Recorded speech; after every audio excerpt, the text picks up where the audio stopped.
The growth in value for Bitcoin is exponential. Good morning, good evening, good afternoon, wherever you are, whenever you are. Thank you for watching my videos. My name is Da Vinci Jeremy. I'm in the pipe 5x5, staying live here in Dubai. Man, you know what? I always say this, man. You should just save in Bitcoin.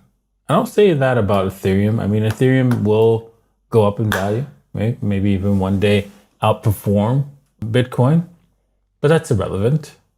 Bitcoin is the money, and money, when it's money, right? Obviously, you'll have assets that will outperform the money because when you invest, right, you're taking a risk that people are going to recognize the value, right? When it has low value, it's going to go higher. And higher in what value? It's going to be higher in the value of Bitcoin. And that's Bitcoin is the core of money. And so you'll be like, okay, well, I'll just go invest. You could do that.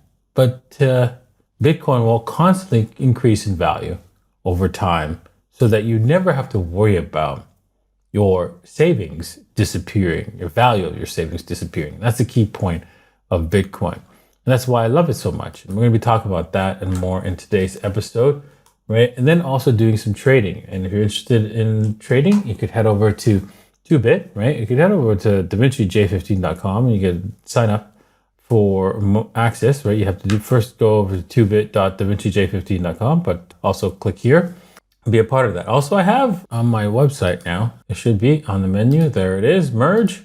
So you can click over here and click on the merge and purchase some t-shirts if you like, the input 5x5 and the mug and so forth. And we'll probably get some more stuff, maybe some waffle stuff. Waffles is taking a beating. Unfortunately, we can see that it's held down, but it will come back up. This is just the beginning for waffles. Yes, it happens to all cryptocurrencies. Although the meme coins are taking a pounding, don't be surprised at that. But then waffles, this is an opportunity for you guys because that means a double up here is really in the cards because you can see that we can come back in this area and you could sell half on a double and let the rest ride. Okay, well, I want you guys to understand the exponential function of Bitcoin and how early you are, right? I've said this before because you know what? Somebody asked a question yesterday and I said percentage of Bitcoin holders, right? And then how many Bitcoin? Look at that. Dude, you're early. So this exponential curve is absolutely going to skyrocket. And I'm so confident that it's going to be money that you're going, if you actually are one of the people who say, no way, I have a t-shirt designed for that specific occasion. When that happens, when Bitcoin becomes money, right? There is no other option, right? Because of the way our financial system works, because the way banking and governments don't trust each other and so forth. There it is. You have a clear picture. Now, it doesn't matter how this curve plays out. It's irrelevant. It's going to play out something like this, where we're going to see whether it's longer or shorter, it doesn't matter. Bitcoin will continue to rise slowly and surely for the rest of your life and into the future of other people's, to your children, your grandchildren, your great-great-grandchildren forever. Why? Because Bitcoin is a mathematical proof.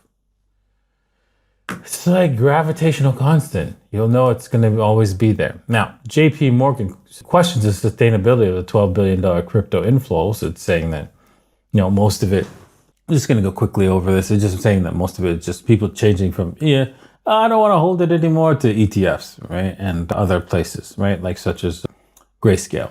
Okay, whatever. We'll see. We'll see if that's correct. Let's wait another 6 months to see if that's correct. All right, in this article, Satoshi Nakamoto's historic Bitcoin statement marks 14 years, right? On the 17th of June marks the 14th anniversary of one of the most pivotal statements in the history of cryptocurrencies, one made by Satoshi Nakamoto, pseudonym creator of Bitcoin. This is interesting because remember, it links back to what I told you.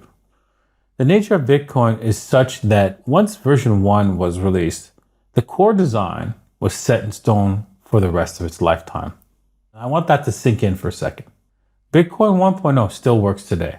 Think about that. The second he started running it still works today.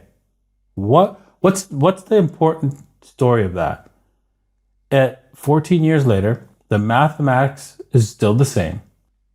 Bitcoin will continue to show you that it is an absolute on system of storage of wealth, storage of assets that you could transfer instantly to anyone in the world from day one, and will continue to do so into the future. If you don't believe it, you're going to learn the hard way, right? You're going to learn when everybody else is running into it and you're like, why is everybody going that way? I guess I should do that now. A little late for that.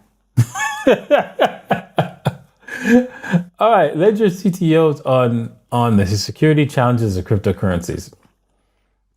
During his interview, Charles explained that traditional banking cards and passports, the security keys, are managed by the bank or the state. However, in blockchain technology, individuals manage their own keys. This is true. That's generally true. This fundamental shift introduces significant security challenges, as users must ensure that their value is protected from unauthorized loss, he highlighted. Yes, I agree. This is why not your keys, not your cheese, but Ledger has access to your keys. So just keep that in mind. So when this guy says, in Ledger devices, you manage your keys. No. Scratch that. We as together, meaning the royal we of them and you, manage your keys while your banking cards and your passports, this is the bank's and state secret. This is the big difference. No, hold on. The state and Ledger manages your keys because they could take it at any point in time. Please remember that. These guys are lying. Okay, let's go on to the charts. Oof. Bitcoin. Well, do we have divergence? Yes, we do. We do have divergence. This is good. We're going to look at this and have to say that hopefully, yes, Bitcoin we have double divergence, so that's always a good thing, right? And this is a positive thing. Now, the divergence is not confirmed. So this divergence was not confirmed. This first one right here, and this one is just started. So it is a positive sign that maybe this could be the end here, because we're failing to, whilst we're making new lows, right? We are failing to break even lower. Maybe this is not a clean divergence, but I would count that anyways. But this one's a clear divergence, and if we, confirm that divergence, this one, the second one, then I think we could see a movement higher. Let's see here. Let's go to the 4 on the Ethereum. Yes, we have another set of divergences here on Ethereum. You can see price action is moving downward, but the indicators are saying, yeah, not that strong. So maybe Ethereum this would be actually unprecedented, but I would say in chart analysis, where we have this massive move here and it doesn't retrace and reset it, and then we take off and we never see it again, kind of suspect, right? But we're slowly seeing that play out in Ethereum. So I wouldn't be surprised if Ethereum blasts off. I have to say, wow, this was disappointing. I'm surprised that SHIB had to did this, but it is what it is. We're at the 200 period daily moving average. A possible bounce is due here, but yeah, I think it's time to say maybe we should get out of SHIB, because yeah, it broke this, and it looks like we might get a bounce to the 13 EMA, and then yeah, a fail at the so the previous support, which is going to turn into resistance, and that's it. Down she goes. So time to consider walking away from SHIB, unfortunately. All right, well, thank you for watching. I hope you learned something today. I hope you enjoyed today's episode. I know I did. So see you guys tomorrow. Cheers.